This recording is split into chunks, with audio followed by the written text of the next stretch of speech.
अगला अध्याय।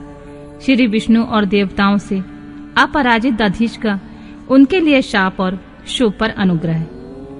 ब्रह्मा जी कहते हैं, नारद, भक्त वत्सल भगवान विष्णु राजा शुभ का हित साधन करने के लिए ब्राह्मण का रूप धारण करके दधीच के आश्रम पर गए। वहां उन जगत गुरु श्री हरि ने शिव भक्त शिरोमणि ब्रह्मर्षि दधीच को प्रणाम करके शुभ के कार्य की सिद्धि के लिए उद्यत हो उनसे यह बात कही। भगवान शिव की आराधना में तत्पर रहने वाले अविनाशी ब्रह्मर्षि दधीच, मैं तुमसे एक वर मांगता हूँ, उसे तुम मुझे दे दो।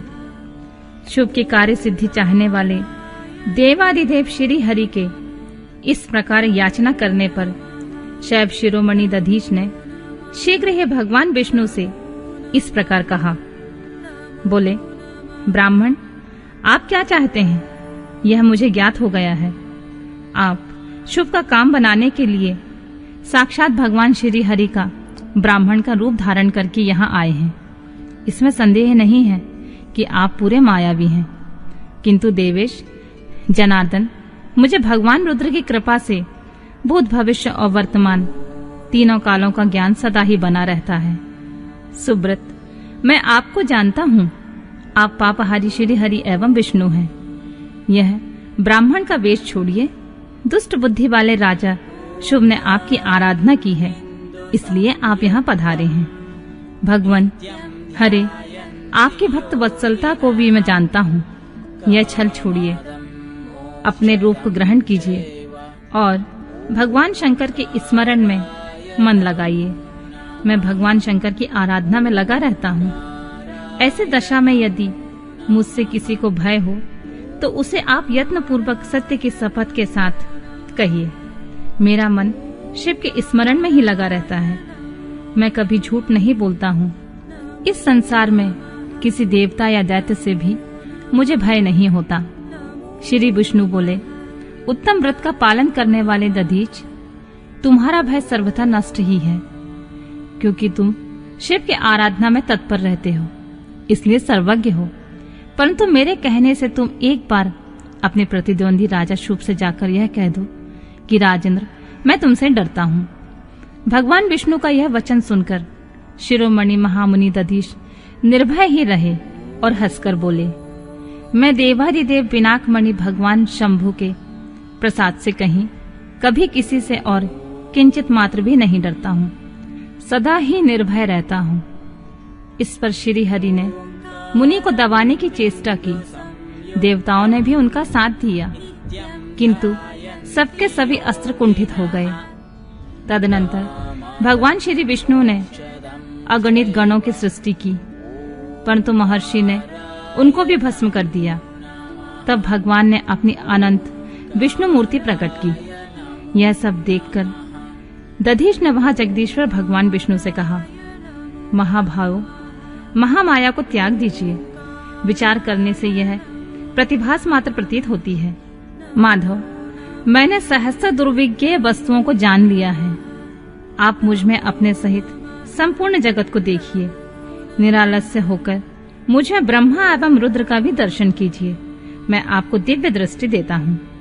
ऐसा कहकर भगवान शिव के तेज से पूर्ण शरीर वाले दधीच मुनि ने अपनी देह में समस्त ब्रह्मांड का दर्शन कराया।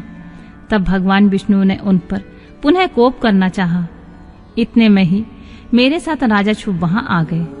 मैंने वहां खड़े हुए भगवान पद्मनाभ को तथा देवताओं को क्रोध करने से रोका। मेरी बात सुनकर इन लोगों ने ब्राह्मण दधीच को परास्त नहीं किया। श्री हरि उनके पास गए और उन्होंने मुनि को प्रणाम किया। तदनंतर शुभ अत्यंत दीन हो उन मुनीश्वर दधीच के निकट गए और उन्हें प्रणाम करके प्रार्थना करने लगे। मुनि श्रेष्ठ, शिव भक्त शिरोमणि, मुझ पर प्रसन्न हुए परमेश्वर। आप दुर्जनों की दृष्टि से दूर रहने वाले हैं, मुझ पर कृपा कीजिए। ब्रह्मा जी कहते हैं, नारद, राजा शुभ की यह बात सुनकर तपस्या के निधि ब्राह्मण दधीच ने उन पर अनुग्रह किया। तत्पश्चात श्री विष्णु आदि को देखकर वे मुनि क्रोध से व्याकुल हो गए और मन ही मन शिव का स्मरण करके विष्णु तथा देवताओं को शाप देने लगे। दधीच ने कहा, देवराज, इंद्र सहित देवताओं और मुनीश्वरों, तुम लोग रुद्र की क्रोधाग्नि से श्री विष्णु तथा अपने गणों सहित पराजित और ध्वस्त हो जाओ। देवताओं को इस तरह श्राप दे शुभ की ओर देखकर देवताओं और राजाओं के पूजनीय दुष्श्रेष्ठ दधीच ने कहा, राजेंद्र, ब्राह्मण ही बलि और प्रभावशाली होते हैं। ऐसा स्पष्ट रूप से कहकर ब्राह्मण दधीच अपने आश्रम में प्रविष्ट हो गए। फिर दधीच को नमस्कार मात्र करके शुभ अपने घर को चले गए। तत्पश्चात भगवान विष्णु देवताओं के साथ जैसे आए थे उसी तरह अपने वैकुंठ लोक को लौट गए। इस प्रकार वह स्थान स्थानेश्वर नामक तीर्थ के रूप में प्रसिद्ध हो गया। स्थानेश्वर की यात्रा करके मनुष्य शिव का सामुज्य प्राप्त कर लेता है। तात, मैंने तुम्हें संक्षेप में शुभ और दधीच के विवाद की कथा सुनाई और भगवान शंकर को छोड़कर केवल ब्रह्मा और विष्णु को ही जो शाप प्राप्त हुआ उसका भी वर्णन किया। जो शुभ और दधीच के विवाद संबंधी इस प्रसंग को नित्य पाठ करता है वह अपमृत्यु को जीतकर देह त्याग के पश्चात ब्रह्मलोक में जाता है। जो इसका पाठ करके रणभूमि में प्रवेश करता है उसे कभी मृत्यु का भय नहीं होता है तथा वह निश्चय ही विजयी होता है।